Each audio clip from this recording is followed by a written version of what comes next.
జనవరి నెల ఎలా ఏర్పడిందో దాని వెనుక ఉన్న ఆసక్తికర విషయాలేంటో తెలుసుకుందాం. నెలల పేర్లు చెప్పమంటే జనవరితోనే మొదలు పెడతాం. జనవరి 1వ తేదీ రాగానే కొత్త సంవత్సరం వేడుకలు చేసుకుంటాం.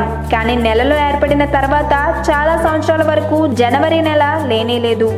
మరి జనవరి నెల లేకపోతే కొత్త సంవత్సరం ఎప్పుడు ఆరంభమైందో తెలుసా? మార్చి 1న ఆరంభమయ్యేది.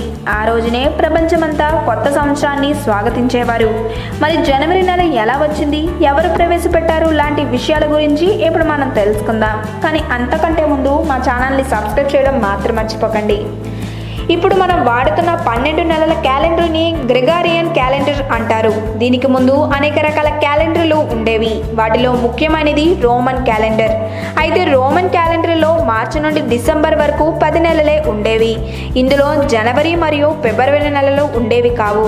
మార్చి 1న కొత్త ఏడాది ప్రారంభమయ్యేది.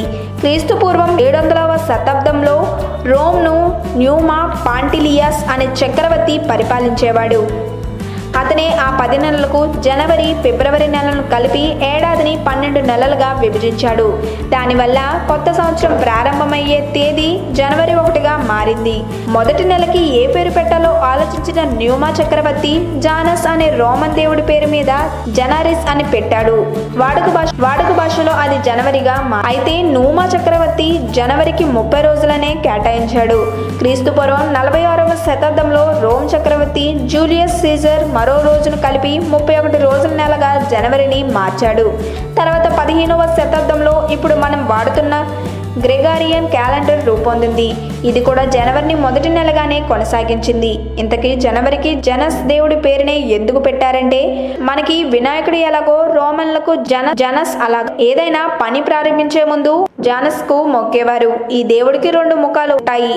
ఒక ముఖం గతాన్ని, మరొకటి భవిష్యత్తును సూచిస్తుందని చెప్తారు. ఆరంభానికి అంతానికి కూడా ఈయనే మూలమని నమ్ముతారు. ఈ వీడియో కనుక మీకు నచ్చినట్లయితే లైక్ చేయండి, షేర్ చేయండి. మరిన్ని లేటెస్ట్ అప్డేట్స్ కోసం మా ఛానల్ని సబ్స్క్రైబ్ చేయండి.